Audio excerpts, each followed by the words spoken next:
Okay, so I'm going to call this meeting to order. So the first thing is to review and approve the agenda. Do we have any changes folks want to make to the agenda? Yes, Lauren. I feel like I always do this in the wrong order. I did have a question about one of the consent agenda items about the contract having to do with a solids dryer. So I don't know if that I could just ask a question during consent agenda time, Yeah. or if it'd be easier to. Yeah, let's do that then when we're in the consent agenda. But otherwise, just like moving stuff around, adding things, taking stuff off. All fine with No. me. Okay. Any other thoughts? Okie dokie. So we'll consider the agenda approved. All right, general business and appearances. Opportunity for any member of the public to address the council on any topic that is otherwise not on our agenda. And if you would say your name and where you live and try to keep your comments 2 minutes if you can, it's great. Yeah, with all 16 of us here. So anyone want to address the council?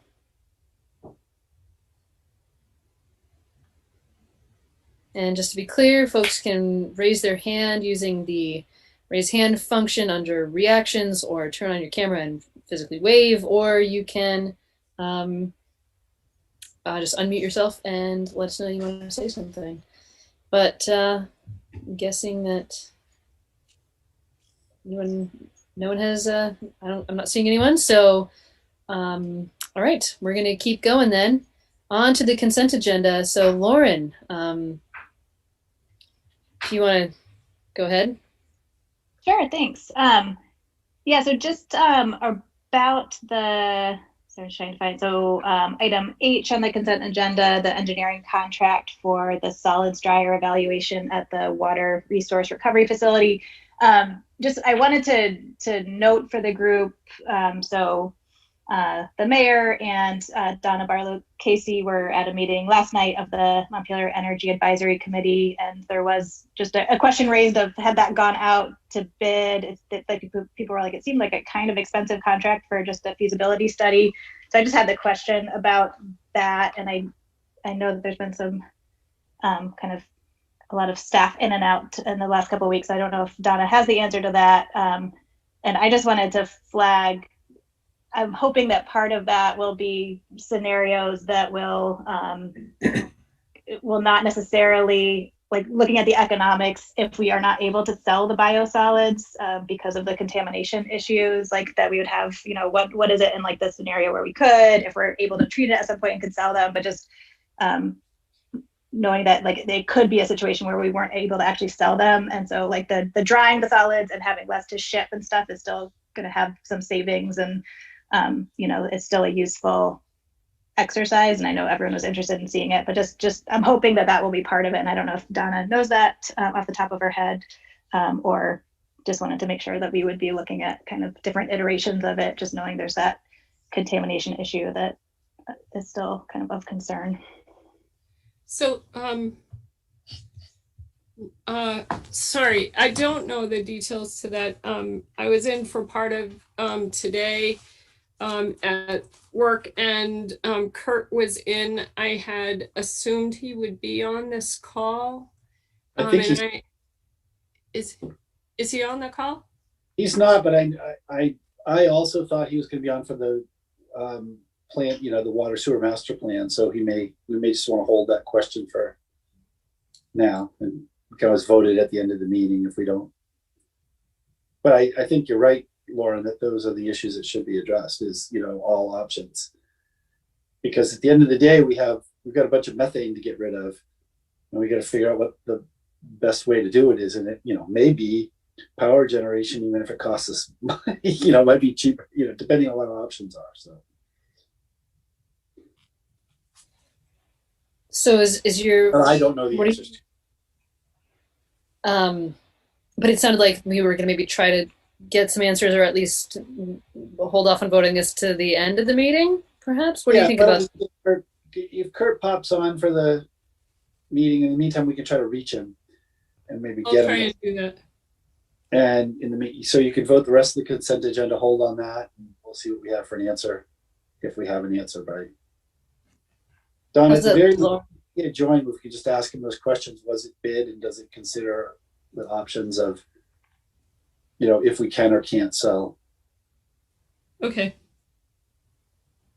Does that sound okay to you, Lauren? Okay. But otherwise, is there a motion regarding the consent agenda?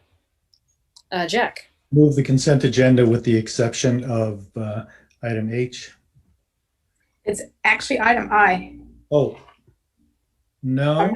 In mine it is. I'm seeing I as the fiscal year tax Okay. anticipation. Okay, I have one. That's not the one I have, but fine, as long as there's some agenda that. To be clear, the engineering contract for solids dryer evaluation at Water Resource Recovery Facility. Okay. And if there's a second.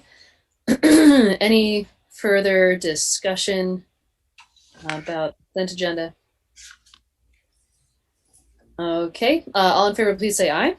Aye. Aye. And opposed?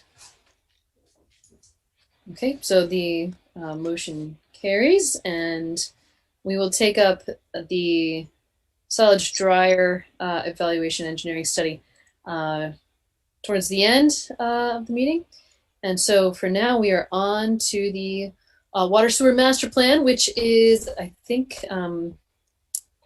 basically carried over from the last meeting. So back to, I guess I'm turning this over to Kelly, I think. Correct. You recall, we gave a presentation at the last meeting, and there were questions about the specific projects, and I think we sent that information out probably that night. But before you adopted the plan or took further action, you wanted to see that and have that conversation. So Kelly is here, and hopefully Kurt's here. But at any rate, on to Kelly. I can just jump in for 1 minute. Sorry, Kelly. Kurt, I just got a hold of Kurt, and he's just running a few minutes late. So he's jumping on in the next few minutes. So it won't take long to resolve the discussion. Great. Thank you, Donna. Hey, so just based on last week's conversation, I've got my slides at the ready if you want to take a look at them again, or if you would like to have a summary to that end. But essentially, the master plan just takes all of the water sewer facilities and pipes and puts them into a plan so that we can afford to pay for them over the course of time. And it kind of breaks it out over 100 years. And this plan is representative of 50 years. And it invests over those 50 years a total of $83.2 million on each side of things, water and sewer. And so in a nutshell, that's what this plan does. It does account for the projects that are known at this time. And then in addition, we wanted to make the recommendation to review and revise this every 3 years so we can kind of take a look at things in terms of whether or not we're meeting our benchmarks, if there are new standards to be met, and just generally to check in to see how things are going. Generally, we're on point with the plan as it was initially adopted in 2016. And I think by taking this review, we've been able to also take a look at our debt service ratios, which, depending on the way you look at it, we are up against that threshold in 2023 if you don't account for the revenues for the wastewater treatment facility. So, but with them, we're below. So it's just making sure that we're keeping an eye on our policies and we can continue to do what we need to do. We know that we're going to have some investments that are needed in other infrastructure areas like streets and roads, bridges, that sort of thing. So I'm happy to take specific questions or show slides, up to you.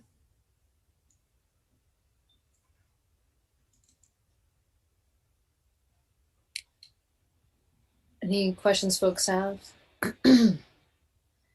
I have a couple of questions here.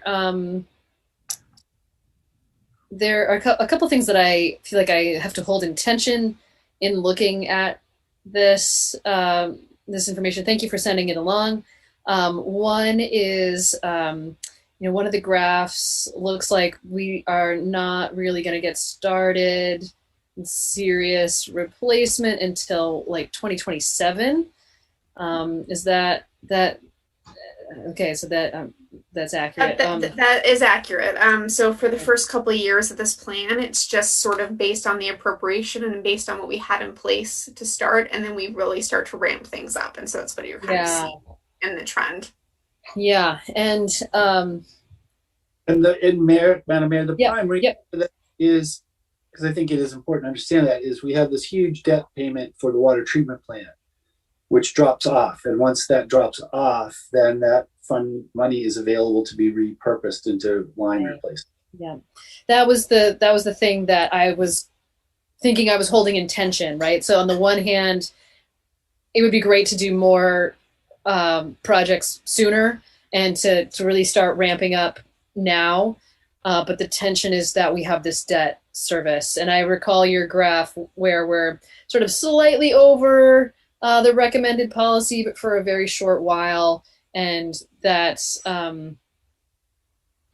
of the balance there is my assumption. And of course, the only other thing that I, am thinking about is the potential need for emergency replacements, and it's good to know that is in the operational budget rather than the capital budget.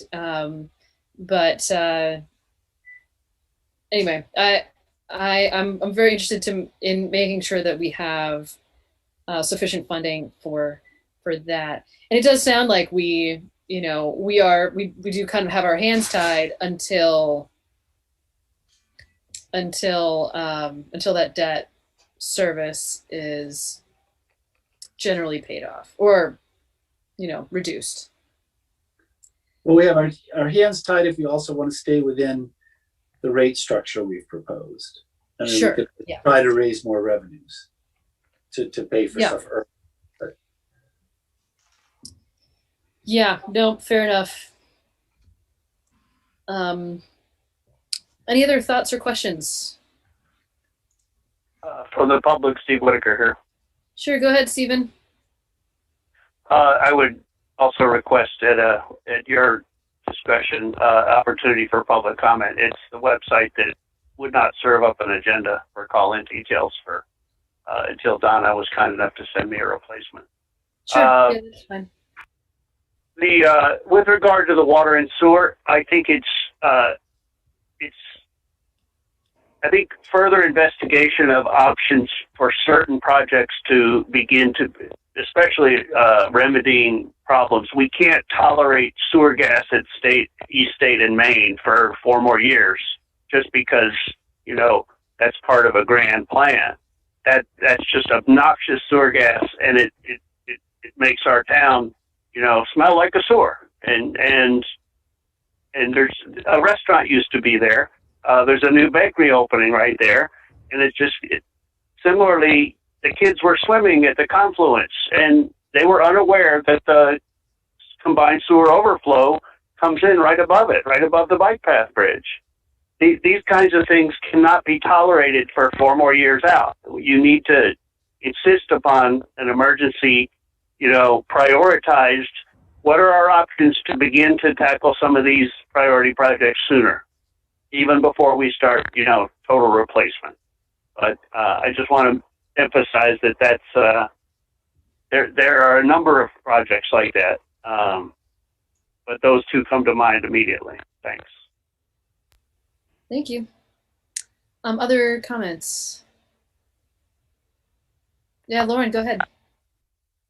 Well, just kind of on that point, I know we've talked about it before, but, I think thinking of what advocacy the city can do, like around how the state ARPA dollars are going to be spent, knowing that they earmarked $225 million for water and sewer projects across the state for the next 3 years.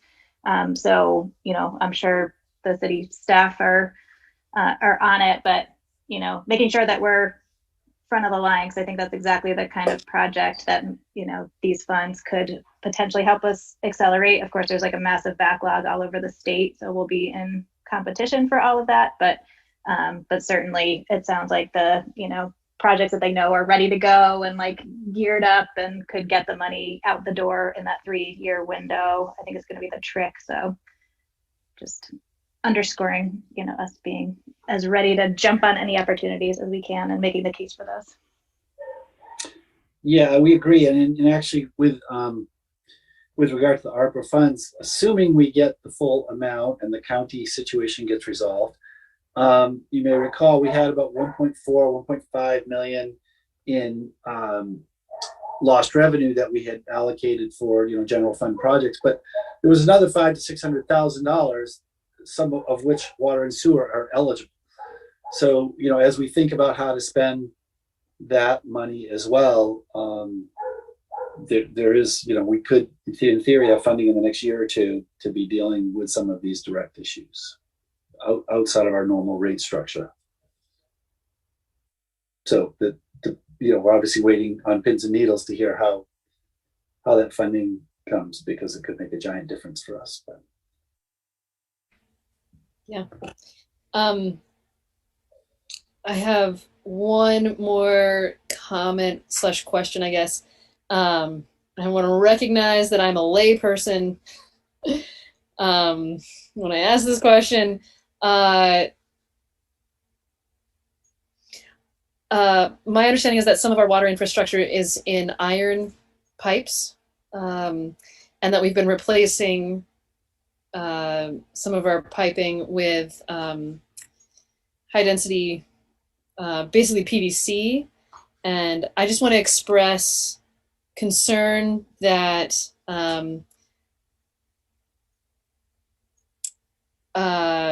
PVC in the long run, even HDPE, is I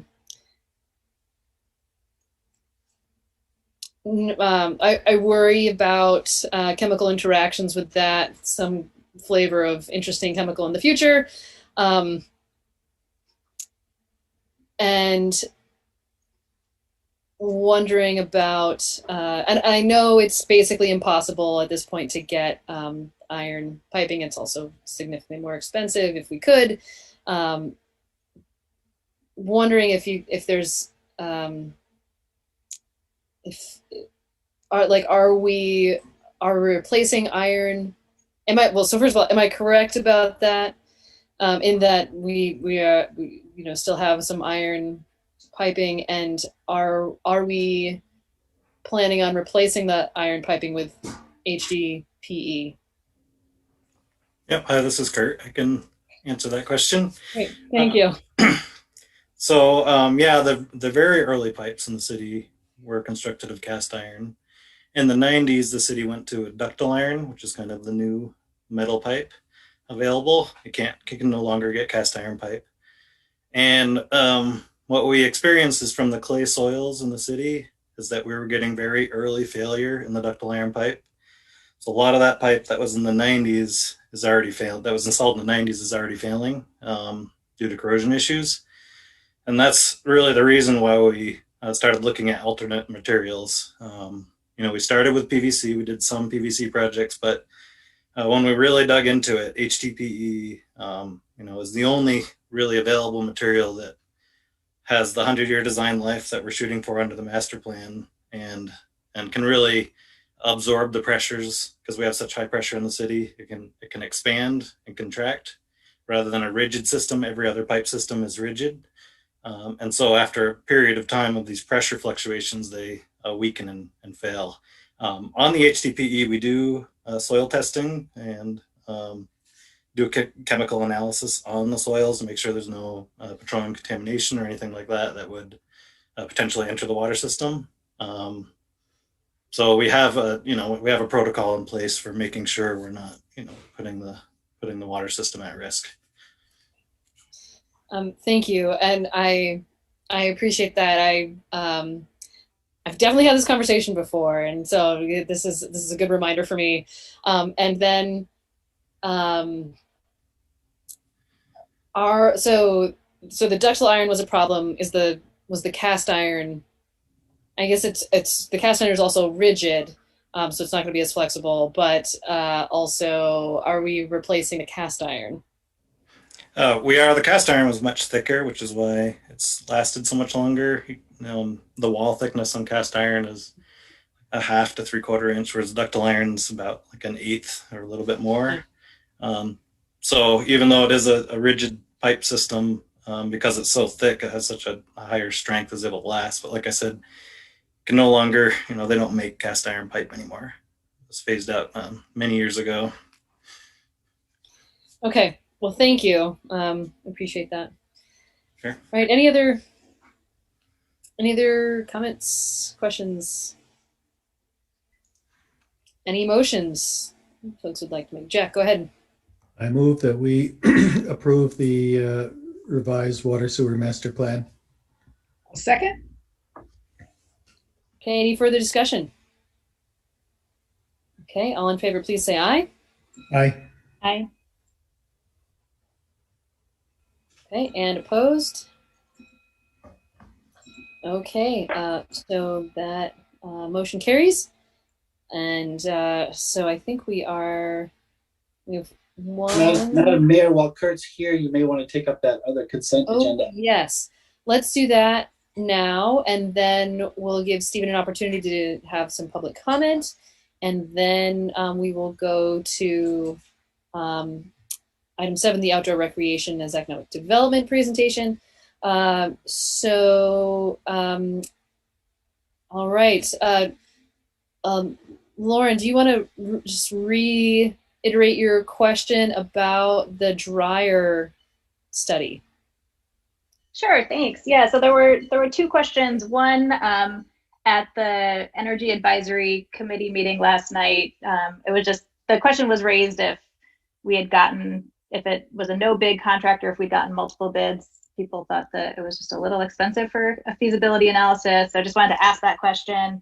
And then the other one was just wanting to make sure that we'll essentially get scenarios, or the way we'll get the feasibility analysis, we'll be able to kind of tease apart if we are able to or not able to sell the biosolids for something like land application, knowing that we've got this likely PFAS contamination issue. And I just don't want us to build a economic model around something that at some point we might not be able to do, or it might not ever be a good idea to do.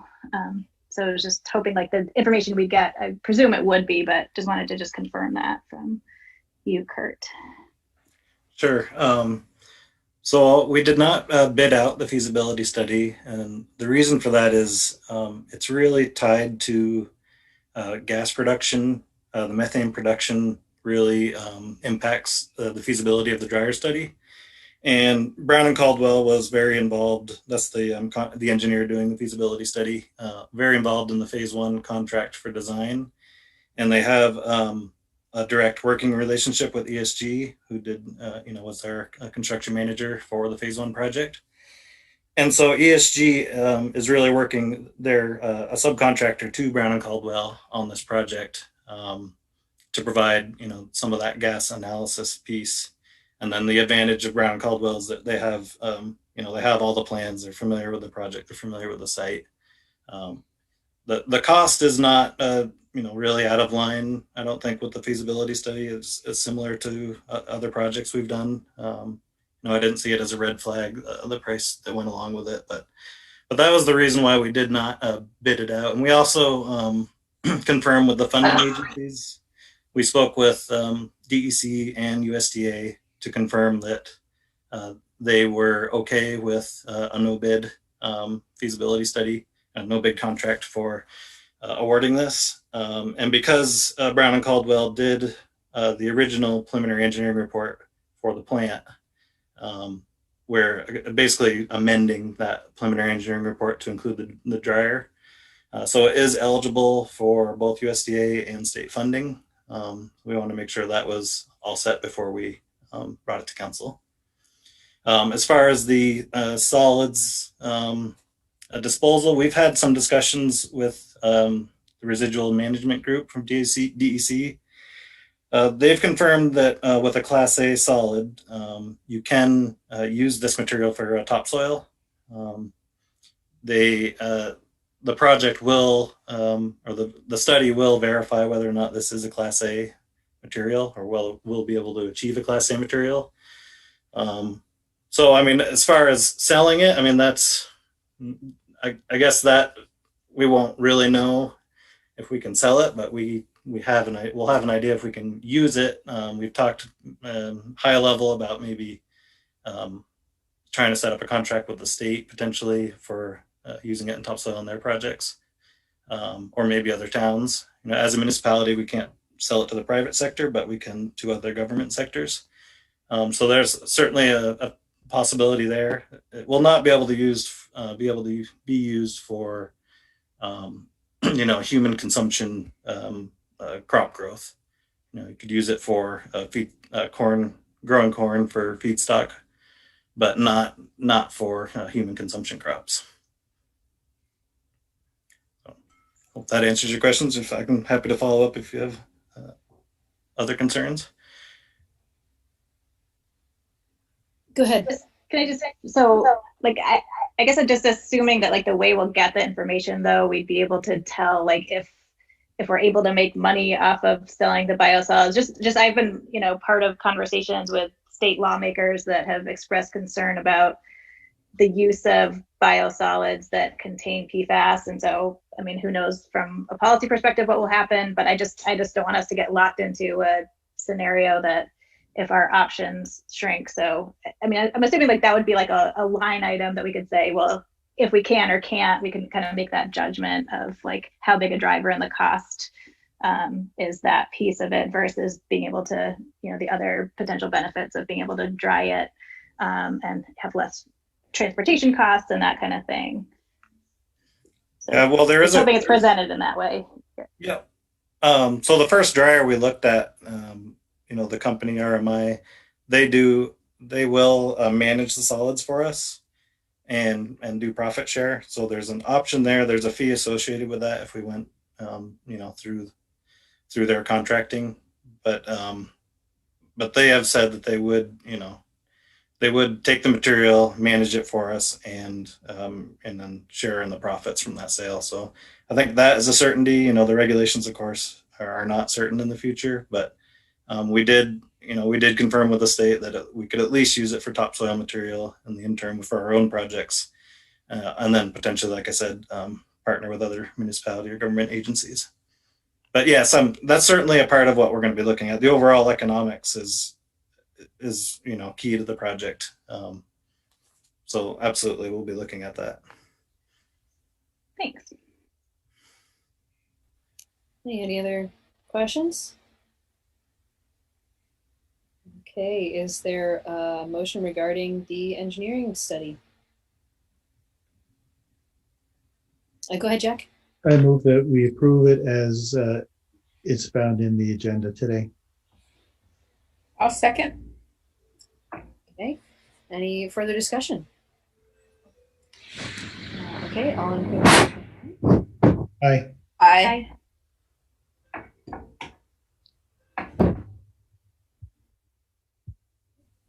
And thank you for that explanation, Kurt. It's very helpful. All right, we are going to go back basically to general Mayor, I hate to interrupt you, but your microphone, there's something happening to it. Oh, It's not connected. we We can- cannot hear you. Oh, you can't hear, like, am I quiet? You were getting some static, but I could hear you just then. Okay, is that better? I think Okay, it's fixed. okay, great, fair enough.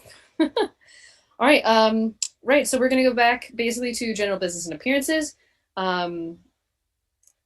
As Stephen had missed that, so go ahead, Stephen. Thank you. I'd like to commend having several years later, we're finally got the driveway finished from the Berry and Main intersection out to the parking lot. We missed the opportunity to get chargers installed.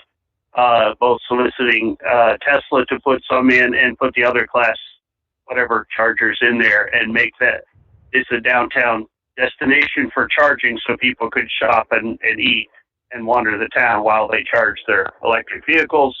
That's unfortunate, but it's not impossible to retrofit the lot. The fact that we're paying $1,600 for an electrician to come and program dimmable LED lights when we don't even need dimmable LED lights is absolutely absurd and wasteful, and an example of the type of mismanagement and lack of oversight that we have grown complacent with. The trees, I mentioned this last week, or at the last meeting. We've got 5 city trucks, 8 or 9 people consumed day after day to plant a few trees. And this is prime weather and opportunity to be completing lots of the long overdue potholes and curbs and unsafe sidewalks. And I don't believe the public was warned or approved a budget that included that much tens of thousands of dollars potentially in city staff and truck maintenance and amortization and materials to the budget they approved for planting a few trees. So I just question if anybody is scrutinizing what's really going on. The trees are nice to sit under a shade tree some years from now, but we're missing out. You know, winter will be approaching, and we're missing the prime time to begin catching up on some of the long overdue public works projects. And people are kind of complacent about this, and it's just not okay. I mentioned the sewer gas already. That is more complex, but it should be shovel ready when and if money becomes available competitively, which means design work should have been started on that already. You know, I talked to Tim Haney. He owns the building. You could conduit under, do some active ventilation from a fan and a conduit and let it out above building height. You know, there's got to be some inexpensive way rather than doing a complete system rebuild to remedy that in the near term. The July 1st, there's the experts and the folks that I've been talking to, between 70 and 120 people are going to be no longer eligible for the hotels they're staying in. And that's going to put a severe load, and we have no plan in place. We have no showers, no facilities lined up to anticipate that. No huts, no camping approved, anything. And that's just, and if you wonder why, now I'm going to make one more comment about I was shouted down with an angry public works employee in my, less than a foot from my face with spittle coming out of his mouth for not having a vest and a hard hat and steel-toed shoes. And for the rest of the next 2 hours, every pedestrian who got lost by the improper routing and barricades wandered out in the street in a narrowed, closed lane with no guidance, without the proper shoes or even in sandals, and they got no reprimands. But our public works director doesn't see fit to reprimand that employee for his abusive behavior of a citizen just wanting to keep it safe. So I think you've got some management problems here, but the homeless, an opportunity. I think this is an example where you've agreed to form a task force on bathrooms, but that it's going to drag on till winter or next spring. I thought of a good name for it. Do it would be a name for the committee. I spoke to the person who's renovating Sweet Melissa's. He's open to the idea of co-locating an externally accessible public restroom on that building. So there are opportunities if people get serious and we're ready to start acting. That would necessitate the city cooperating in the design and the permitting, and you know who owns that building, which is a pain in the neck. I think those folks leaving the homeless hotels are going to have cash in hand, but we know there's no apartments here for rent. So we risk, overdoses in campgrounds or overdoses in, hidden places where they're going to be sleeping. So, walking out of a hotel and into no place, no shower, no bathroom, $2,500 in your pocket, that in some cases is going to be a deadly recipe. So I'm just warning y'all. And if you wonder why I harp on the same things over and over again, I've decided the only way is to create a paper trail so that the sovereign immunity you enjoy and rely on will potentially be punctured by gross negligence when you ignore this stuff too many times. Thank you. All right, thank you, Stephen. Any other members of the public wish to say anything?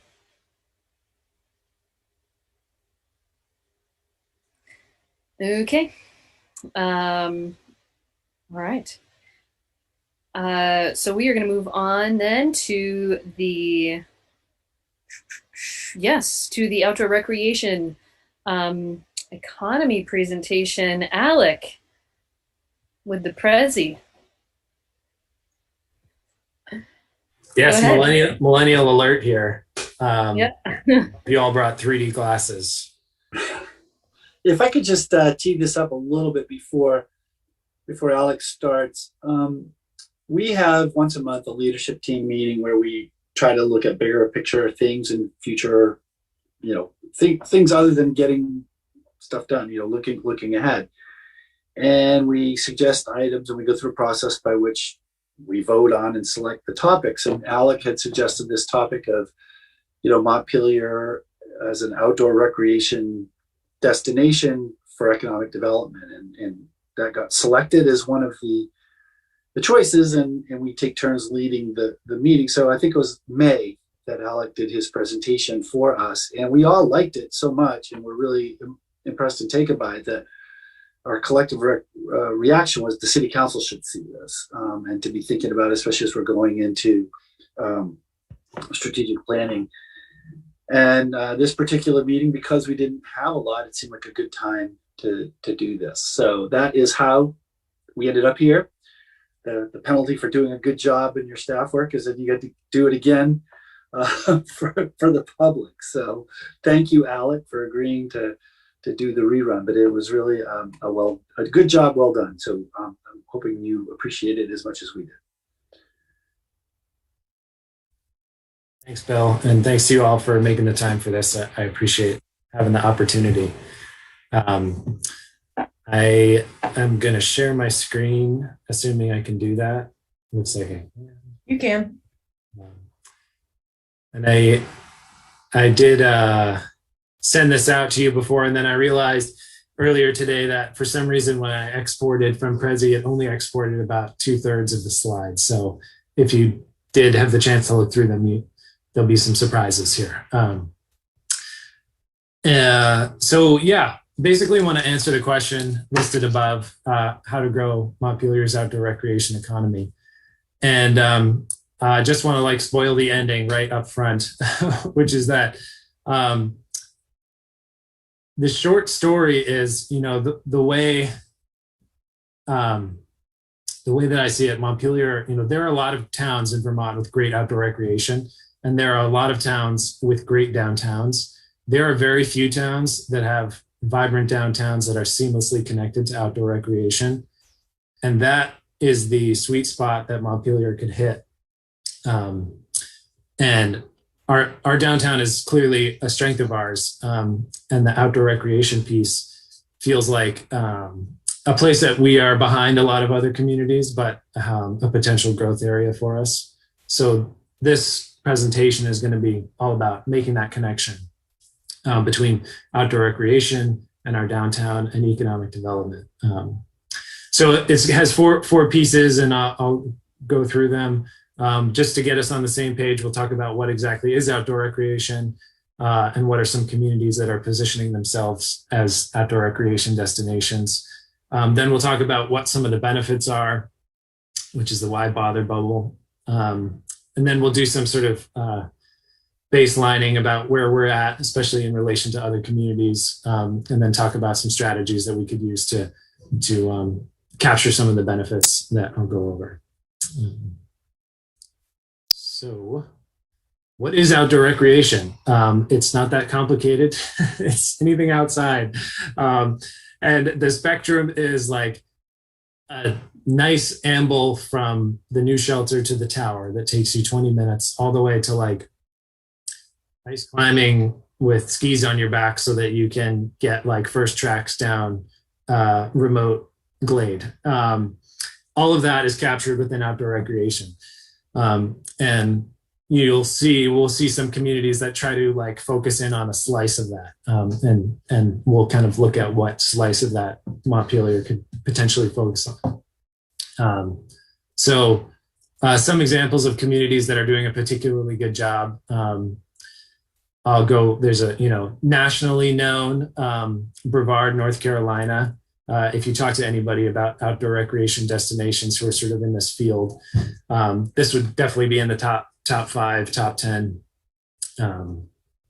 Their town kind of almost looks like Montpelier when you look at pictures of it, but similar sized population. They have one of the things they have going for them is that they have access to incredible public lands, federal lands in all directions. So Brevard is in Western North Carolina. So they have access to the mountains down there, and they have done a good job of capitalizing on that natural resource, and they have over 1 million people who visit there every year. The next one is a little more local, East Burke. So a lot of people have heard of Kingdom Trails, but for folks that are not deeply ensconced in outdoor recreation, you might not realize that this is like the place to go for mountain biking in New England. So if anyone is traveling from the region, from the country or from the world to New England for outdoor recreation, they're probably going to come to Kingdom Trails. What makes them unique is that all of their trails are on private land. So they have a totally different approach from what Brevard has done.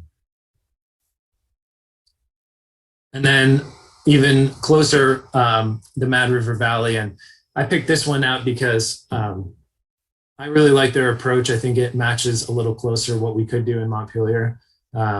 They have a more holistic view that includes walking paths and hiking and swimming holes and more family-friendly adventures. They've been at it a long time. I would consider them to have been on the cutting edge of this trend, 35 plus years.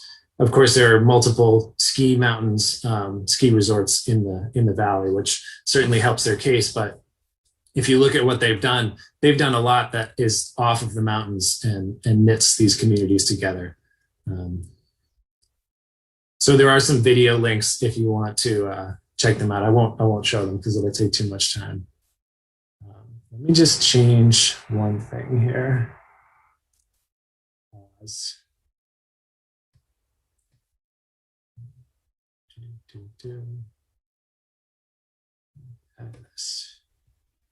And Connor is here. Sorry Yay. about that. Bit of car trouble in Barry. Barry City Councilor helped me out. You can say what you want about Barry, but great people. Great. All right, just bear with me here for 1 second. Yeah, no worries.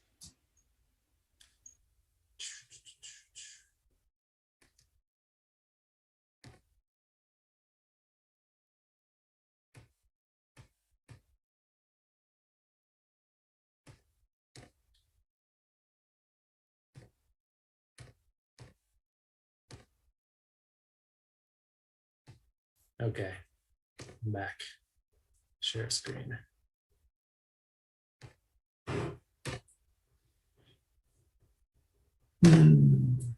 Obviously, I'm not a Prezi whiz either. So this is a picture from the ski trails up on in East Montpelier from this winter that Jeb Wallsberg took, which it's a great photo. Solo skier out there. So we've been through all this. Keep on rolling. Mad River Valley. So going into the next section of what are some of the benefits of outdoor recreation, there are a lot of benefits of outdoor recreation, and some of them are immediately apparent. We could do a whole different presentation on, say, like the public health benefits, but tonight is just focused on the economic impact. So this graphic here in the center shows broken down by state, what the percent of GDP is. And if you see Vermont, other than Hawaii, we're actually the highest state in the nation as far as our percent GDP from outdoor recreation. This graphic up here in the top left shows some stats from 2020, national statistics, but you can see bicycle sales are up 121%. If anyone's been in the market for a bike in the last year, it's been tough going. But it's great. You know, the pandemic has really reawakened people to the outdoors. So here are some Vermont statistics just about sort of the economic impact in Vermont. 51,000 jobs, tourists spend $2.61 billion, and that trickles down to about $500 million in state, local, and federal taxes. Those are just big numbers to digest. That's really the only purpose of that slide. A lot of money is involved. This is a little bit more impactful because it looks at local trail systems. So there have been a number of economic impact studies done on local trail systems. Berrytown Forest, the Millstone Quarry Bike Network. Well, it's a multi-use network, but it's mainly focused on bikes. If anyone has never been there, it's an incredible place. It's all these trails that are woven in and throughout these old quarry holes, and they're all filled with water, and there's swimming there, and just incredible recreation. I'm not actually a mountain biker, but I know that a lot of people enjoy that place. So this study is from 2013, and they had, $640,000 in spending that the study determined would not have happened in the area if the trails were not there. I'm sure that's gone up in the last 7 years. Blueberry Lake, similarly, 2016, $1.2 million, 35,000 visitors. And then looking at Kingdom Trails as sort of like a marquee place, they've got over 100,000 users. And this was from 2016, and Kingdom Trails has blown up even since then. I'll just look at this graphic down here. It's from the Blueberry Lake study, and it shows where people spend their money when they go to recreate. And if this is kind of like shows some of Montpelier's strengths: shopping, retail, restaurants, bars, entertainment, lodging. And this is, part of where I'm going. It's just how well Montpelier is positioned to dovetail with folks who are looking for outdoor recreation, because this is ultimately where people spend their money when they come to communities to recreate. And then I want to give you just a really quick snapshot into some local statistics. I haven't had the time to sort of like beautify these, so they're straight out of SurveyMonkey. But we did a survey with our local mountain bike association, Mamba. And we asked them a bunch of questions, but I pulled these 4 out. Of the last 10 times you went riding, how many times did you leave Montpelier to go riding? And about half of the time people leave Montpelier. And the next question was, okay, so you leave Montpelier, what activities do you engage in? It's sort of very similar to this picture I just showed you from Blueberry Lake. People do spend money going out to coffee shops and eating out and getting gas, going to bars. Okay, so they're leaving town, they're spending money. How much money are they spending? Our local folks. So the average was $26. So they leave Montpelier, they take $26 elsewhere. And then where do they take it? Well, this is just a word cloud of places that people typed in. So you see Kingdom Trails on there, shows up in a variety of formats. Stowe, Millstone and Barry, Katy Hills in Stowe, Perry Hills and Waterbury. Or it might be vice versa. I'm not sure. Calais. And I will add too, if anyone has questions, please just jump in. And if I'm going too fast, you can tell me to slow down too, if you want to take a closer look.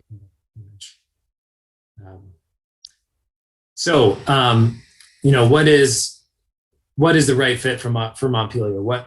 How does our city sort of dovetail with outdoor recreation?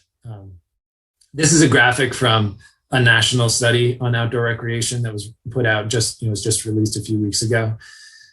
And they go into a lot of the benefits, and they're listed here on this graphic. And I just want to focus for today on the ones that are circled in blue.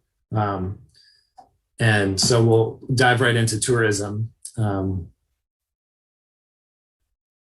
So with Montpelier, the sort of tourist experience, like the classic tourist experience is, do what this person's doing, snap some photos at the State House, wander through our historic town, go out to eat somewhere lovely, and then be on your merry way to wherever you're going, Burlington, Montreal, Stowe, or wherever.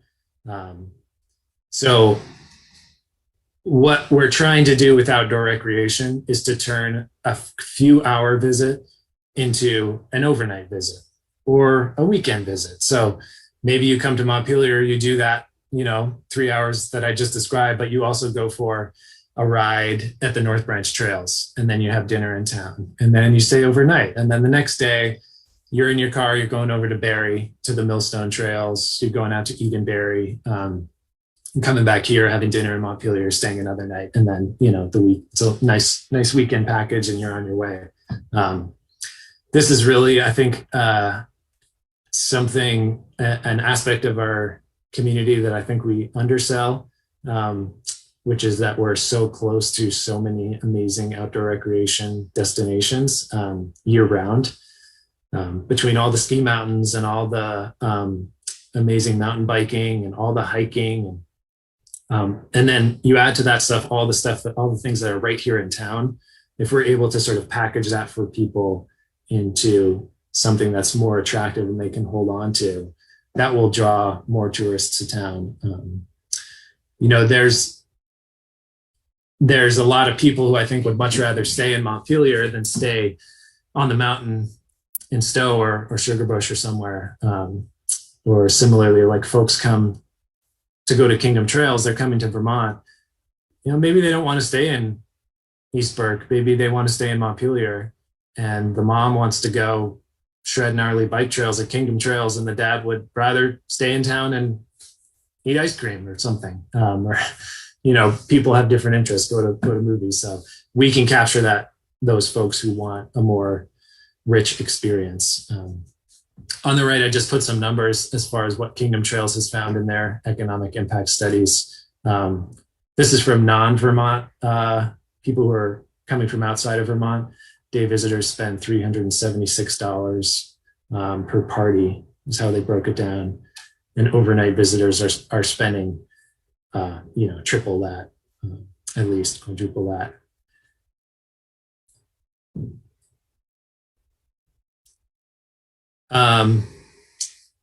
The second piece is about attracting businesses and quality employees. So this, I think, could be one of our biggest strengths, could be one of the biggest advantages that outdoor recreation offers to the city of Montpelier, which is to, for one thing, attract quality people to the businesses that are here. Since we're such a employment center for the state and for National Life, they can use that in the recruitment package where everything is so accessible in Montpelier. You have this vibrant downtown, and you can also go for these great outdoor recreation adventures on your lunch break. In the winter, you can zip out to Hubbard or up to North Street and go for an hour-long ski. Just so many options that are right there at your fingertips. National Life Group actually has used this in their marketing pitch or in their recruitment pitch as a totally side beef tangent. They don't open up their trails to public access, but they use our outdoor recreation in their recruitment. So I'd love to get in there somehow. But that's totally aside from this presentation. Just quick plug if anyone knows anyone influential there. And then on the left, you'll see Caledonia Spirits. And I think that's an example of a business that, is looking for a place that people are going to, come because the town is a destination and they're part of that destination. And outdoor recreation is another piece of that. if there were trails, right out the door from Bar Hill, going across the street into, Sabin's pasture and all, into the fields and forests up there, that would be a big draw for them because there's parking, there's food, there's drink, and there's trails. It's all part of the package.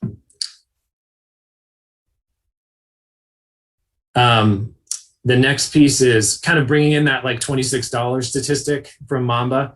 You think about, folks coming from other communities and spending $26 in Montpelier. Well, if you multiply that by 10,000 people over the course of a year, all of a sudden we're, splashing down $250,000 in our downtown because we're attracting people to recreate in our community. If we could get 100,000 people, coming here from all over Vermont or the region, just because they want to come to Montpelier and go skiing, hiking, biking, and then eat in town. Now we're up into, multiple millions of dollars that are being dumped into our community from other places. And then the last bit is about attracting new residents. This is obviously a complex issue, and outdoor recreation is not the silver bullet, but it is part of what we can do to attract more folks here. And especially the part that I'll emphasize is just attracting young families. Young doesn't have to be families, just young people. Obviously, aging population is an issue in Vermont, and outdoor recreation is compatible with attracting young people to the area. And I'll just pull up this quote here, which was in that same national study, but it was from a woman who moved to Vermont because of all the things that she lists, access to world-class recreation, rural landscapes, small towns, resilient ecosystems, community support, and local agriculture. So, that's Montpelier right there. And then this is not from the graphic, but I just added this because it's important to me. The bringing in the youth piece, we don't have to build all of these trails with, professional contractors on excavators. I think that's one of the great things about outdoor recreation is that you can do community building while you're also building trails. And there's so many benefits that flow from this as far as, physical and mental health. And, maybe most importantly, establishing with kids, that connection to their, the place that they grow up and they spend time. Since we built the mountain bike trails in the North Branch, or the multi-use trails, I should say, I can't tell you how many more people I see up there when I'm working out on the trails. I was there over the weekend with my kids at the pump track, and I was counting as people went by on the path there, and 45 people went by in a half an hour. And they're groups of kids, they're families, they're older people, they're kids on Strider bikes. And this picture is from a middle school mountain biking after school club that had like 25 kids in it, and was going to the North Branch every day biking from the middle school. And they're that just wouldn't have happened without that project, without that Mamba project. And it's such a great thing. I was working over there a few weeks ago, and this group of kids rode by, and one of them, they'd just come down like some descent, and one of them went, "That was totally wicked." And then the kid behind him was like, "Yeah, that was awesome." It's just the most endearing experience ever. Okay, so let's see. This is where we're at right now. I think I don't have to go too much into this because you're all very familiar with Montpelier, but we have, this map will sort of show, along with the path that runs through town, this is sort of the bulk of our network, a connected network from the State House all the way out to the North Branch Park and East Montpelier. So it's a great start, about 15 miles of trails. Alex, excuse me, sometimes you get really soft and I can't hear you. Okay, I'll try to lean in and talk louder. Okay, thanks. I'm not a loud talker, so thank you for that feedback. Okay, so I think they say comparison is the thief of happiness, but here we go. this is kind of how we stack up to some other towns. Montpelier, 15 miles of trails. How many users do we have? We don't really know because we don't count them. That's something that we are trying to do, and we've gotten some grant money for trail counters, but it's an important metric that we just don't know.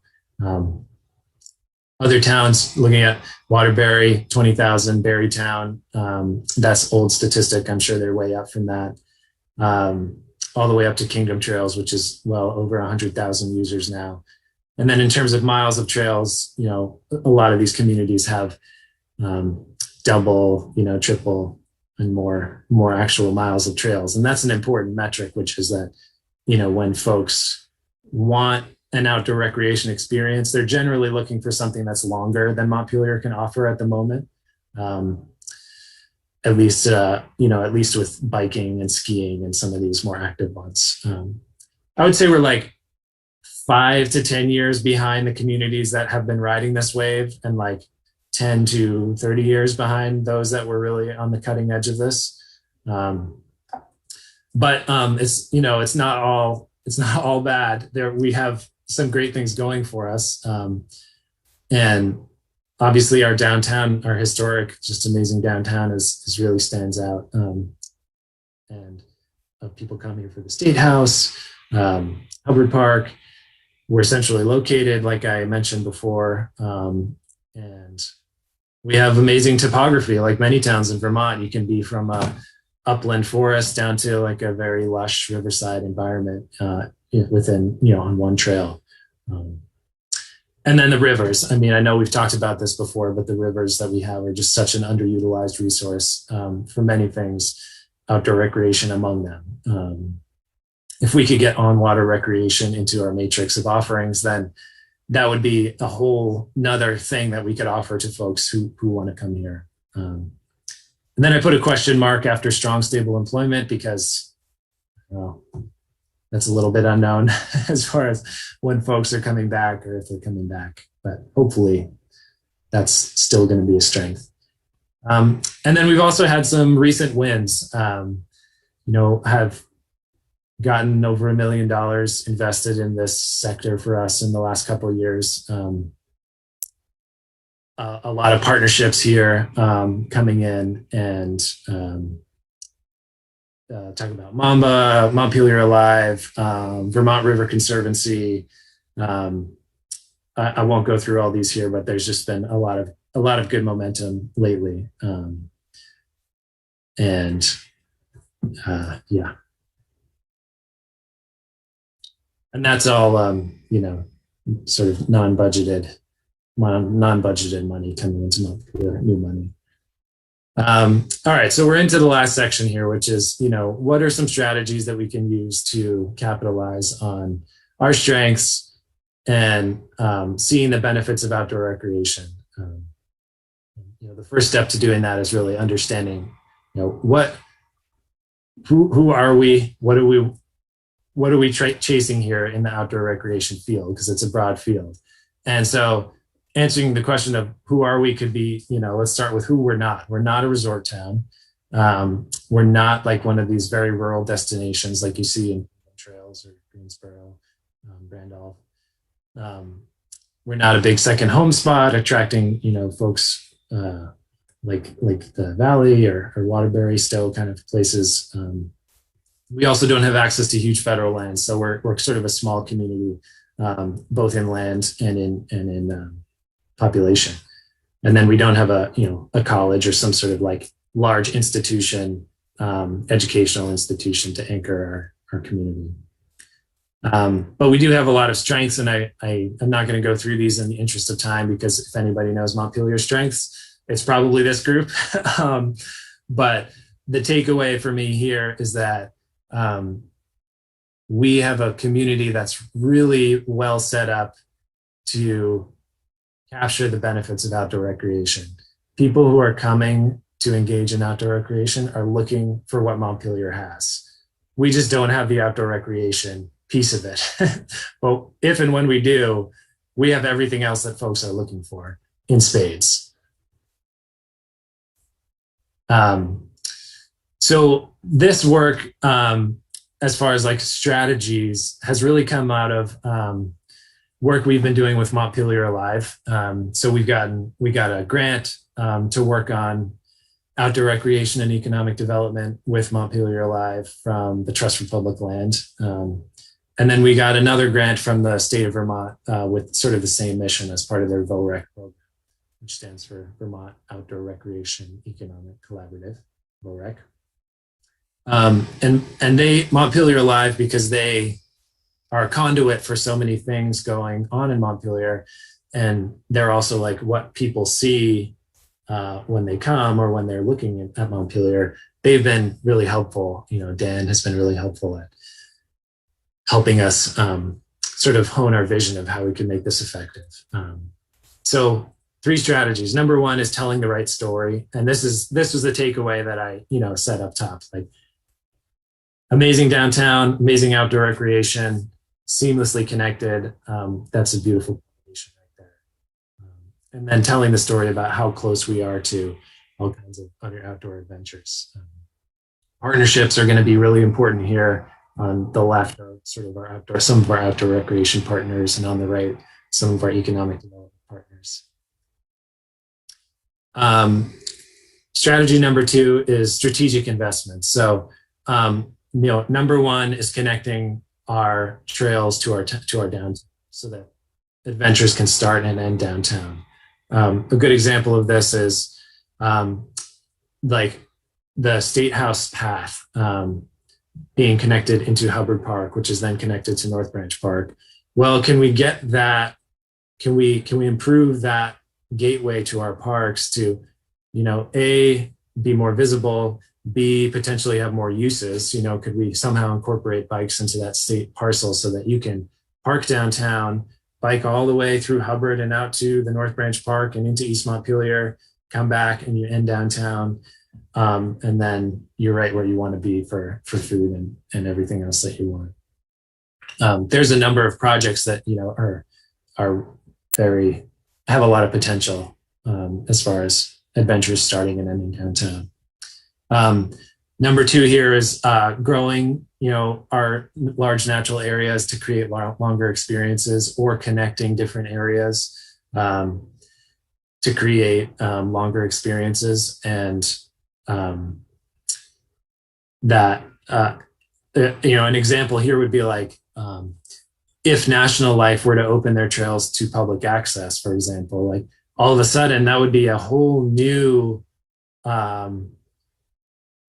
sort of sphere of outdoor recreation that could have a different vibe than our current offerings.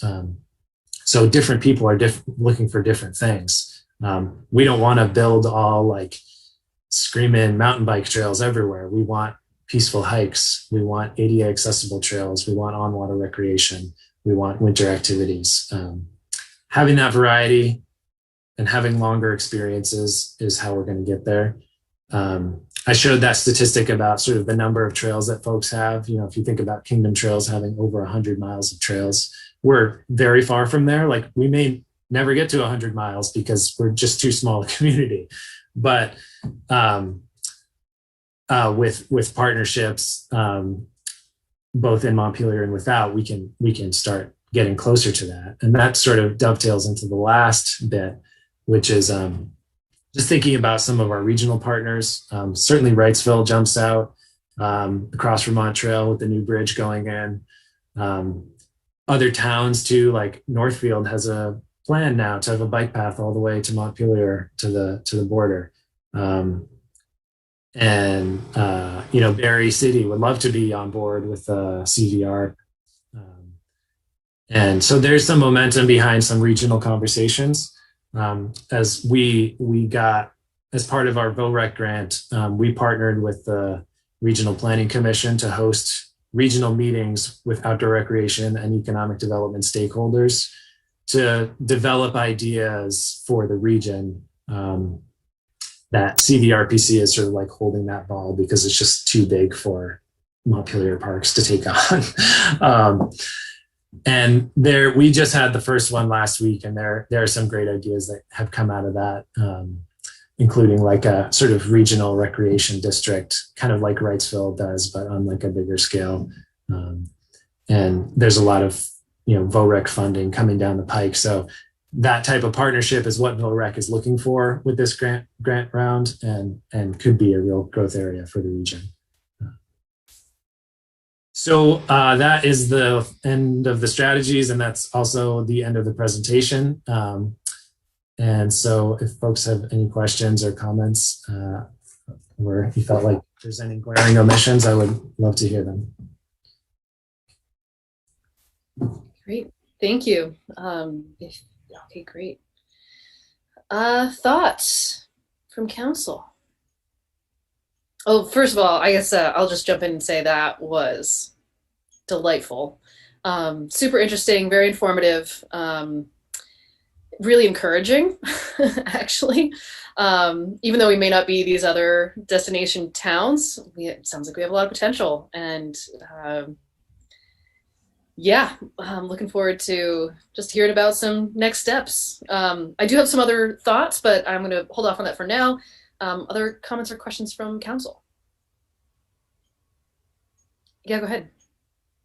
I think I've spent more time in parks the last year than I have the rest of my entire life put together, and really developed an appreciation for what you do, Alec.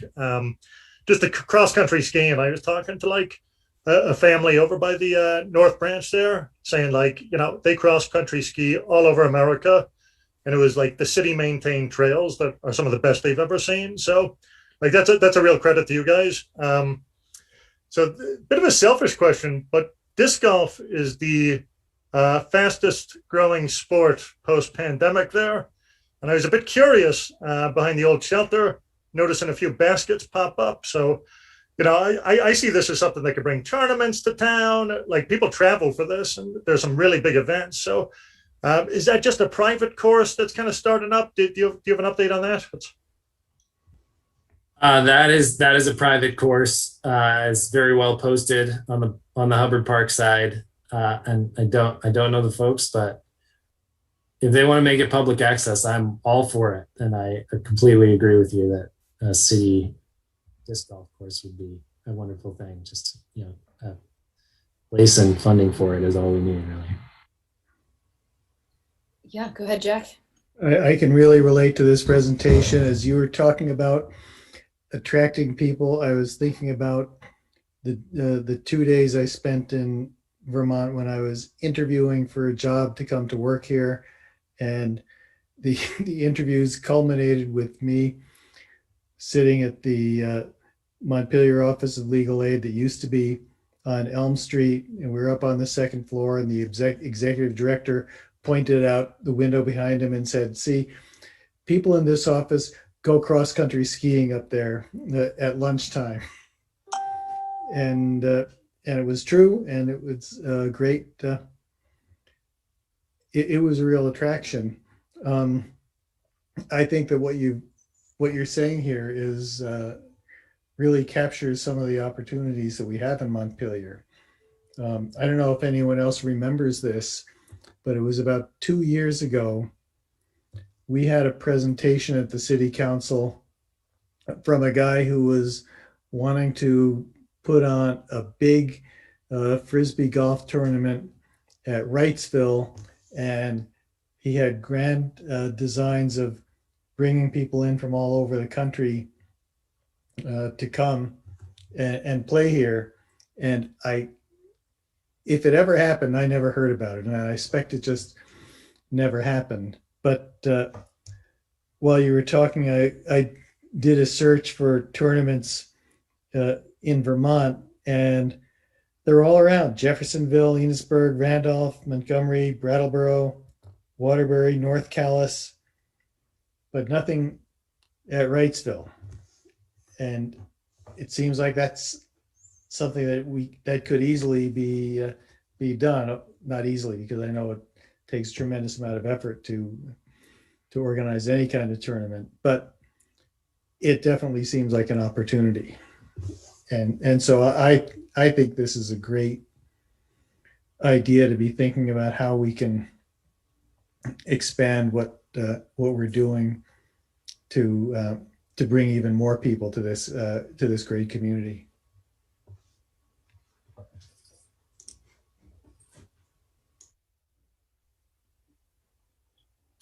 Donna, then Jay. I think Lauren had her hand up maybe before me. Lauren, did you want to say something? Oh, sorry. Oh, I just had a brief, this great presentation, Alec, really exciting. And I love the vision and the creative thinking of like a variety of opportunities.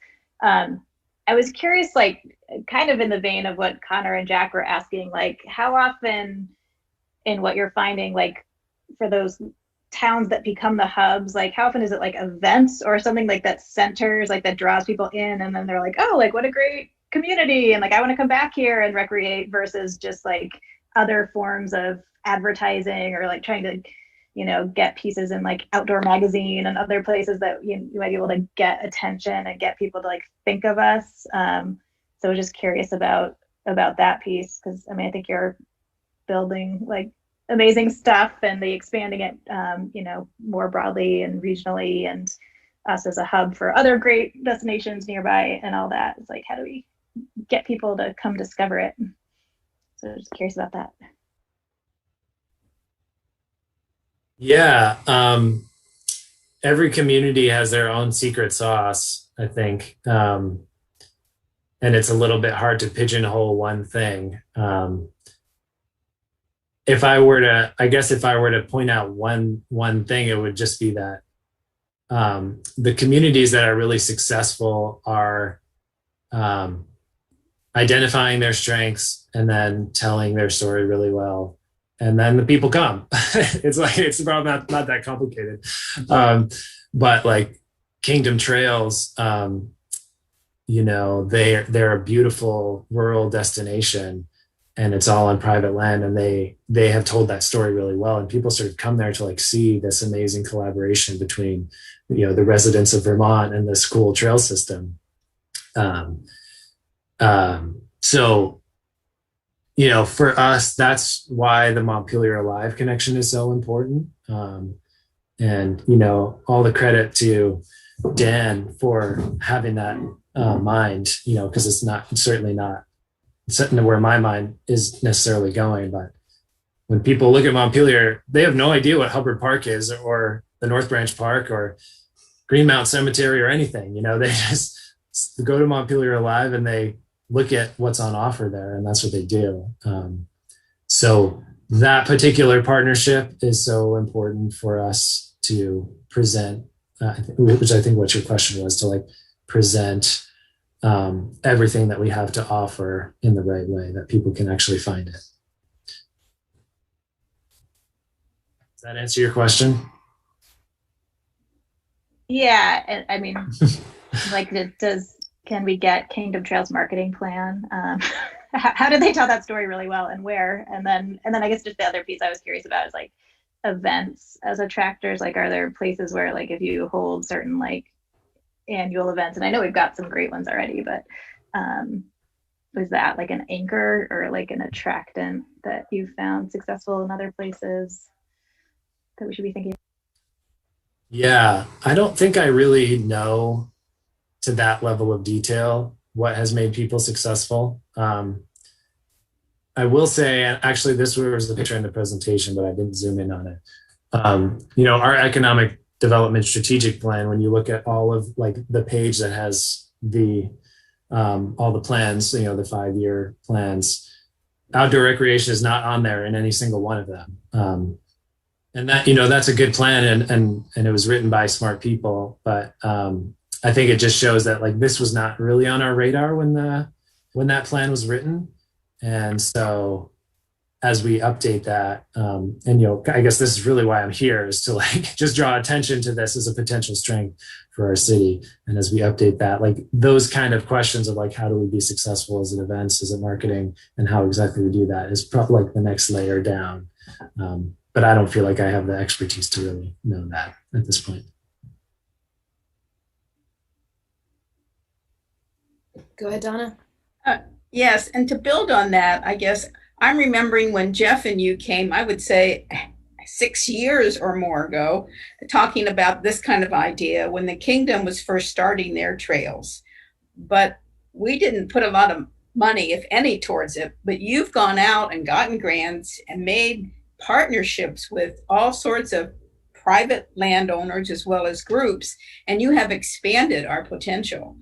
So I think kudos for you, and sorry we the council hasn't done more to support it, but why not use that which other people are doing? Wrightsville, great, let them have the discourse, but you could connect with that. The parks could connect with that. We can have flyers there. We could maybe even start some of that East Montpelier snow skiing trail that you've expanded to other kinds of expansion and connections that go that far out.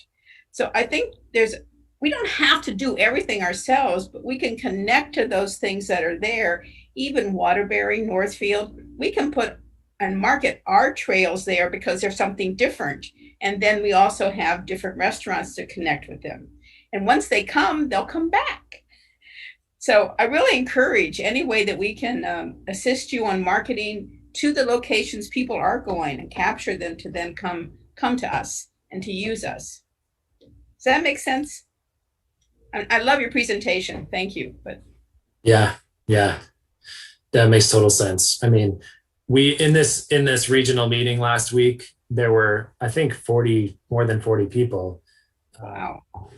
Berry City, Northfield, Calais, Middlesex, East Montpelier, and not just trails people, economic development people. So there's a lot of interest in this right now. And one of the big takeaways from that meeting was that we have so much, there's so much here, but it's like really hard to find. Like it can take years, or you need to know the right person to know all the different nooks and crannies for outdoor recreation. And a big step forward for the region would be just to let's get what we have out there and collaborate a little better.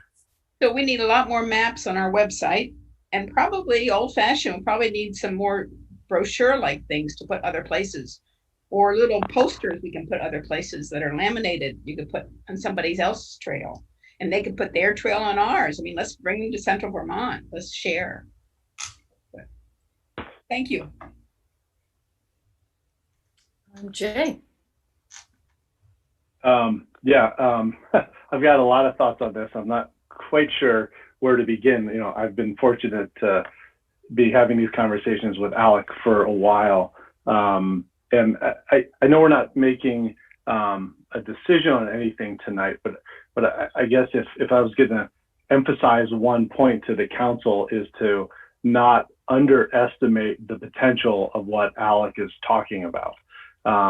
That what this could mean for economic development and recovery in Montpelier. I think that it's an incredibly it's very fertile ground, and it's underutilized market for how we talk about Montpelier right now. And I think it happens it's kind of on two levels. To Donna's point, we are a hub. Like, we are in the middle of so many opportunities. It could be Northfield, Stowe, Waterbury, whether it's skiing or biking, cross-country skiing, you name it. Like, that's one story to tell. But then at the same time, thanks to Alec and all the good work that's been happening for so long, there's these great opportunities also right out our back door with cross-country skiing and the North Branch trails, et cetera. Yeah, obviously we don't have a ski mountain here, but there's a lot of those opportunities. And we have a downtown that people can come back to. And so, like, telling that story about how we are both things, that we are, it's right out your door, but also it's a great launching point, is important. And as someone who manages a short-term rental, I can tell you probably half of the people that rent that house come here because they can go to all these places in our area and then come back and then walk downtown for dinner. And they can't do that in other places. So, there's a lot of details. There's a lot of nuance. It's definitely a huge opportunity for I think it is. I know that it's a huge opportunity for Montpelier, and as you know, Alex said, working with Dan to help develop the marketing around it, develop the story around it. I think that it's something that we, as a council, as we're thinking about economic development and how we are sort of rethinking that into the future and post-pandemic, need to keep a real close eye on, because, like I said, this is really fertile ground, and I think that there's a huge potential there. So, thanks.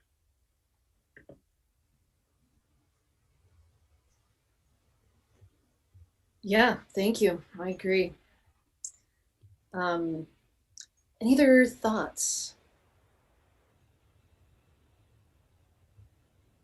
I just have one more comment, which is that, I intentionally didn't talk about any specific projects tonight because mostly in the interest of time, there are a lot of exciting projects on the horizon and they'll come up in due course, but those projects all take time. And I just want to link this back to a couple of years ago when the council approved, more staff for the Parks Department that are actually doing the good work in the parks and that allow, me to pursue these projects that take time. And I really appreciate all the, good, nice things that have been said, but, all the credit goes to the staff in the parks and to you for freeing this position, the director, up to actually pursue some of these bigger goals. So there's a linear thread between, what was decided back then and what's happening now.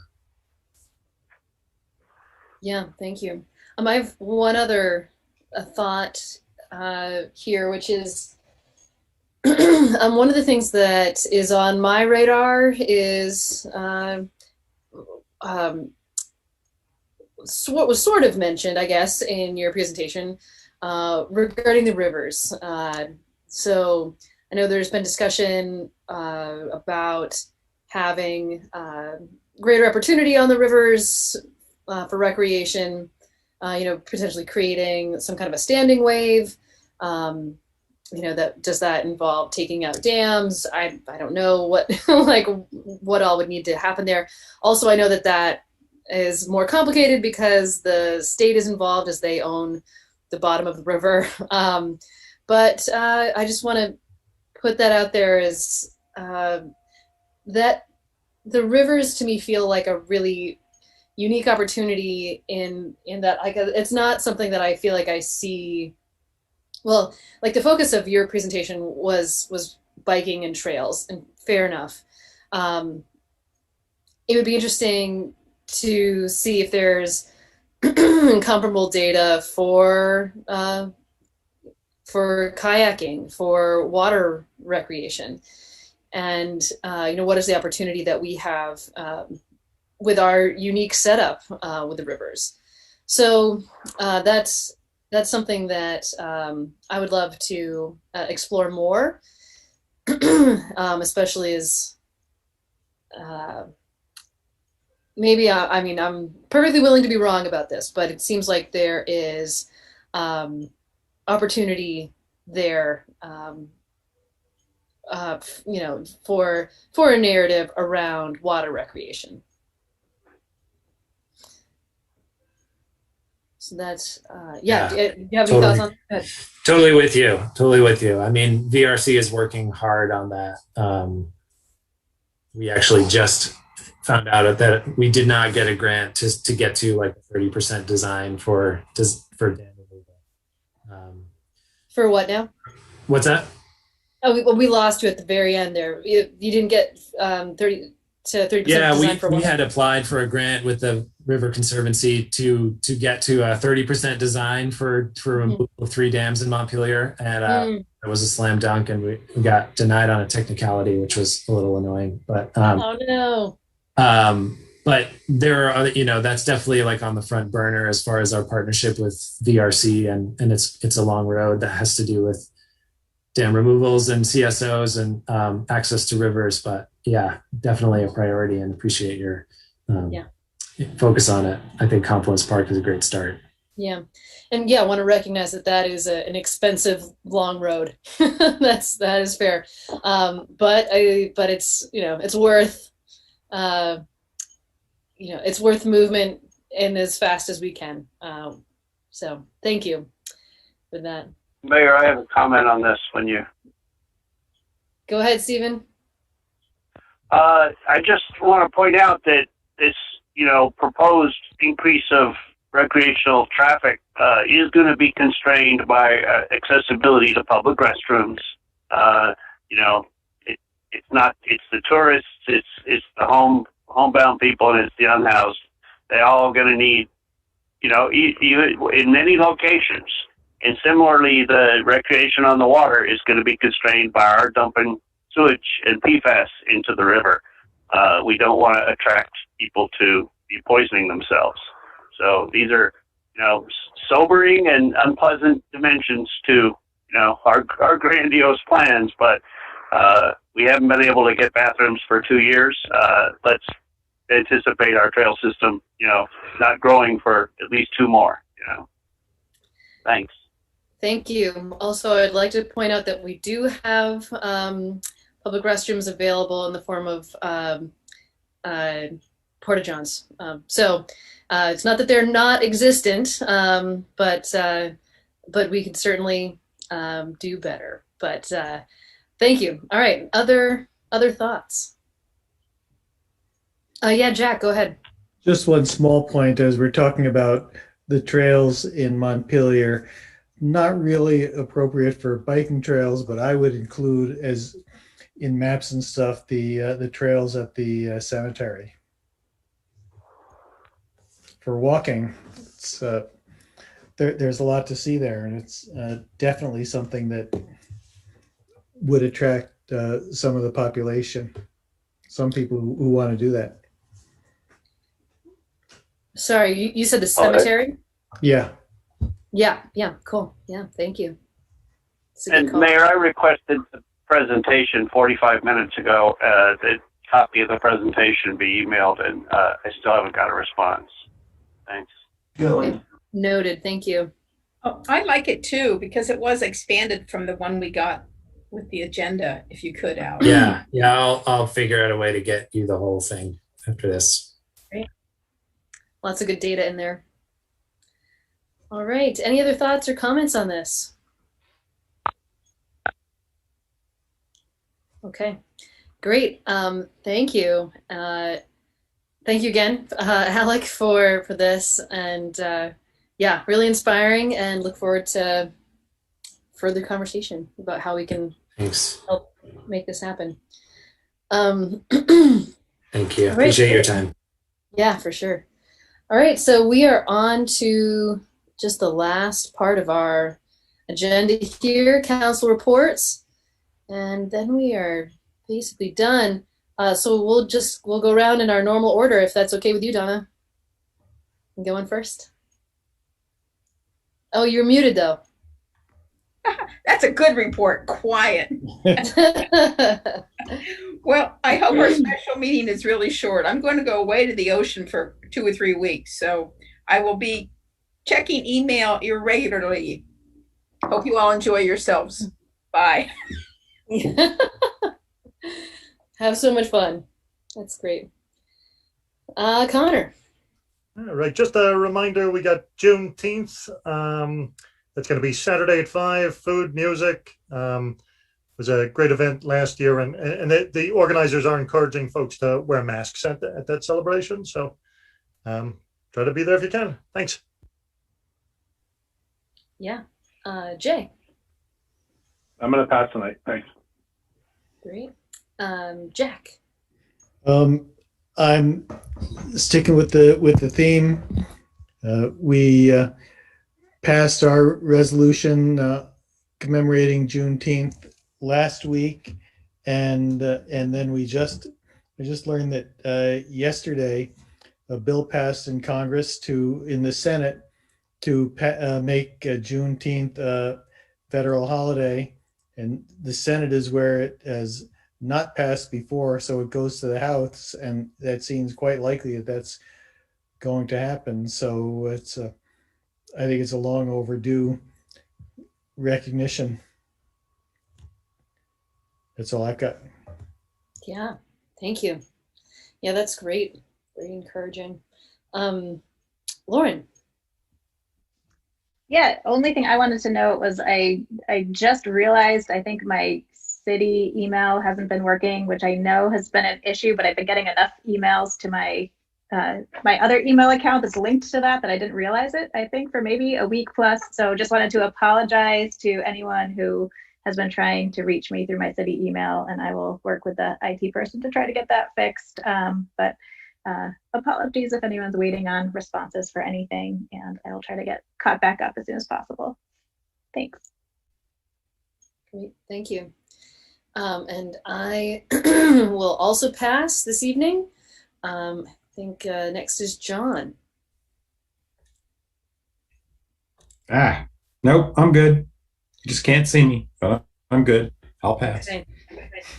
All right, fair enough. And Bill. Yeah, I've just got a couple things. So first, Lauren, you mentioned the email, and for those that aren't aware, or this is as much for the public, we did do an upgrade of our email system last Thursday, and it has caused a few snicks and snags along the way, and particularly with council email. So for members of the public that have reached out to council members, it may, it's not necessarily them if they haven't gotten back to you. I do believe our reps from our company VC3 have tried to text or reached out to everybody. So if you haven't had a chance to do that, they want to get you set up. It is going to be slightly different, I think, than it was before, but better. They really don't want to do the forwarding anymore. They feel that's a security risk. So they're setting you up with your own accounts to go through. So there's that. I noticed the Juneteenth federal passing. I thought that was great, especially at the same time when many of the same people are urging that none of that be taught about in schools, and that people shouldn't be able to vote. So nice that they made the holiday.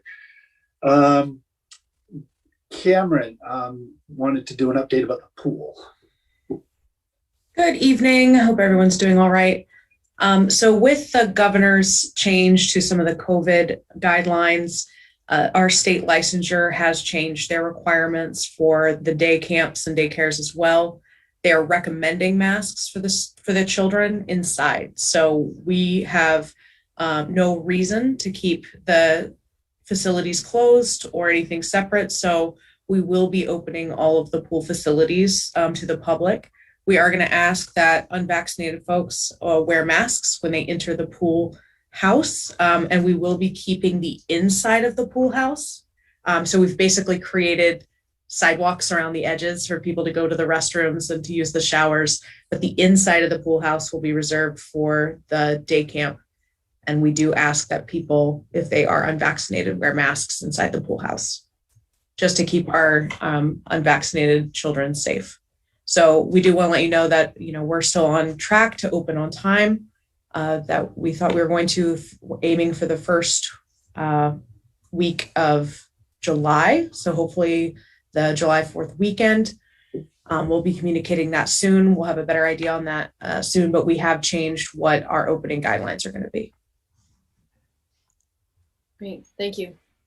Yeah, so that, I think that'll make people happy. They don't have to wear masks at the pool. I just, one other thing I wanted to give you an update on. This isn't, I think, a super big deal, but you probably should know about it. I very kindly got a contact from the town administrator in Berlin, who I think is seeking to sort of improve our communications and relations. So they're thinking, they've got a couple things that I went over and met with them today about in Berlin at the pond. Just so you know, when you go in kind of the main parking area near the access, the now river, the pond access that we fought so hard.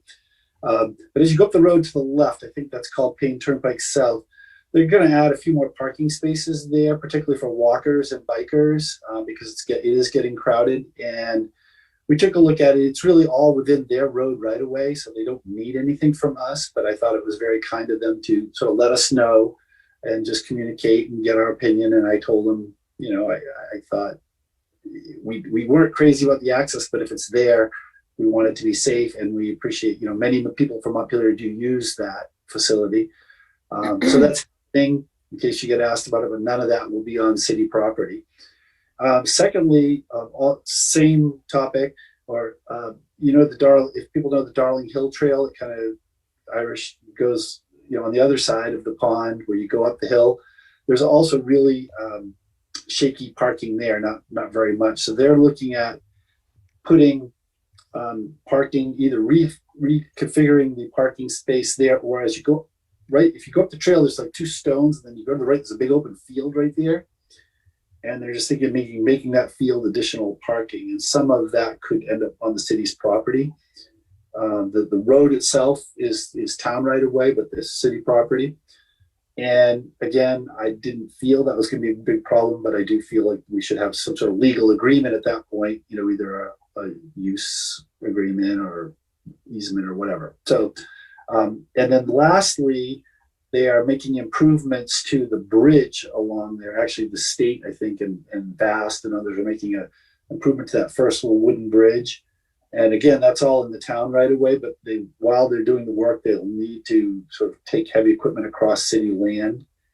And again, I didn't really see a problem with any of that. It's maintenance work, and we all benefit from that bridge. But I did tell them that given the sensitivities of the pond and the rights of way and all of that, that I would be sure to bring it to your attention before I offered him any formal comment. But it all seemed okay to me, but wanted to make sure you'd heard it from me. So I have a couple thoughts there. One is particularly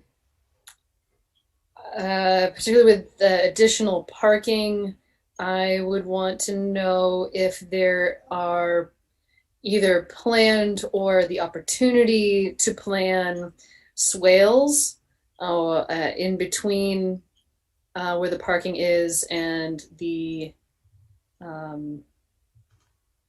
pond, just to anticipate. Because I'm kind of having a hard time picturing some of this. Yep. So like, how close is it? What's, It's not that close to the pond. Again, if you come in where most people come in, if you go to the right, there's the pond exit. If you go to the left, is Payne Turnpike South, and the highway is sort of going along. Yep. Left. You don't go up very far to the right, and it's all wooded. There's the road, there's a bunch of woods, and the pond is behind the woods. They're just talking about putting about 5 or 6 parking spaces along that side of the road, just into what's now kind of a dirt ditch. And they would just, it's flat. They're not taking out a swale. They'd just be moving. And again, it's all on their land. I think we can certainly ask them about drainage or whatever, and I'm no expert, but it didn't look like it was going to have any, it's not close enough to the pond, I don't think, to have any adverse effect. Okay. And the parking is on, it's on the side of is it on the side of the road of the pond, or is it opposite? Yeah. No, pond side. Pond side. If you were heading up there, right. Okay. Not a place where you'd want to park if you were. To me, it's interesting because that was the one that I think would be the most sensitive, only to the extent that it allows, in some ways facilitates expansion of the pond access use. But on the other hand, it's entirely on their right of way. So there wasn't really, it was so, I appreciated that they included us in the conversation and let us know what was going on so that we were ready. The other two over on the Darling Hill side would require use of our land, but again, it's away from the pond, on the other side of the road from the pond. And I think many Montpelier people use that area for hiking and mountain biking. And in fact, I think we helped build some of the mountain bike trails up there, or at least Montpelier residents certainly did. So it seemed like, facilitating that seemed like it made sense. Yeah, it's interesting because I am also feeling really grateful that they've included us in this process, and I wonder if, as a, I don't know if this would be seen as a kindness necessarily, but I could picture our because we have some money with the conservation fund, and if there was the need or opportunity to build some swales there, intentionally to slow down water runoff from these parking spaces, there, I don't know how much money is in that conservation fund or if we zeroed that out. But if I think it is in our interest to I'd be happy to potentially, raise, I'd be happy to raise that issue with him. yeah. Because it's one thing for us to be like, okay, but you need to Yeah. thank you for telling us, but you need to do this also. But if we're willing to put up the money to make that happen, why not? Yeah. So anyway, and plus, like, I imagine swales are not super expensive, so. But anyway, that's the only, and particularly if it's going to be on our land again. So that parking near the pond is not on our land. Right, but the other Wales probably would be. The parking for Darling Hill is on the other side of the road from the pond. Okay. And up going up toward, if you know where those sort of goes up to Irish Hill and up to the cell tower and all that stuff, there's a kind of a cramped parking area there. It's a steep hill and it gets pretty crowded there. People park in the street and all that kind of thing. So they're just looking, they would actually be going further up the hill. There's a big flat area just a little further up that's kind of a natural area, and they would just probably gravel that and flatten it out. I don't think they're going to pave it or anything. It would be a place for people to park. So they could probably put swales there too, but at that point you're pretty far from the pond. But that would be on our land, so it would require some sort of formal agreement with us to do that. And then the third piece was just the bridge maintenance and the temporarily working on our, putting equipment on our property while they fix the bridge abutments and those kind of things. Yeah, it makes sense to me to at least loop in the conservation commission folks. They're, I'm again speaking as a layperson, really. So they might have more. They mentioned that their conservation commission was pretty active in all of these, and I know at least historically the Berlin Conservation Commission and Montpelier Conservation Commission have been in pretty close contact. But by all means, we can let folks know, and I would be happy to make an offer that if they want to put swales in or those kind of things, we might be considering to assist. Yeah. Okay. At any rate, I did appreciate the heads up, and I appreciated chance to kind of walk around and look at it. And I did tell him, and it was just this afternoon, so I said I would be happy, I would definitely bring it up with you in public tonight so that people knew what was going on. Great. Thank you. Any other comments, thoughts on this? And the only other thing I did get a text from Kelly early on in the meeting. It looks like we probably that tax rate meeting would probably somewhere around July 7 or 8. The special meeting for that. And again, it'll be very short, very quick. And July 7 would normally have been our meeting, but this would be just a special. So other than that, like we were talking about before the meeting officially started, this will be our last regular meeting that is virtual. That special meeting will be virtual, and any other special meetings we have might be. But at our next regular meeting on July 21st, we'll be back in the council chamber. We are still working on options to allow for hybrid participation. Hopefully it'll go smoothly, but we're committed to making it work over the time. We had a long talk about it, so look, this is the future. So let's get it right. And even if we have to, spend a little bit of money to make sure it works, I think this is here to stay. So, from a resident's perspective, I was thinking about it, and, think of I look at Jack, think of the number of times he sat through, hours of other business waiting for whatever item, zoning or housing item, to come up that he wanted to talk about. And, if somebody's doing that from home, they can watch their kids, they can get dinner, they can, not come out in bad weather. I think it's a lot more user friendly for some of our residents that for whom getting to the meetings is a challenge, but then we still have the in-person option too. So we'll get there. That's always a pleasure. Yeah, well, it was great because then you offered us lots of pearls of wisdom on other issues, so that was always helpful. Great. Any other thoughts to your team? Okay. Well, it sounds like I'll we'll be seeing each other for a special meeting on either the 7th or the 8th of July, but otherwise we'll see you in person sometime in July. Very exciting. 21st month. Oh, You yes. got over a month off now, except for that Yeah. special meeting. Yep. All right.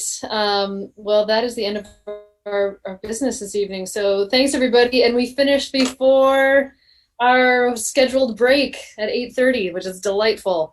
All right. Well, so with that, I will officially adjourn the meeting at 8:22. Thanks, everybody. Have a good night, folks. Have a great. Have a good one. Good night. Bye.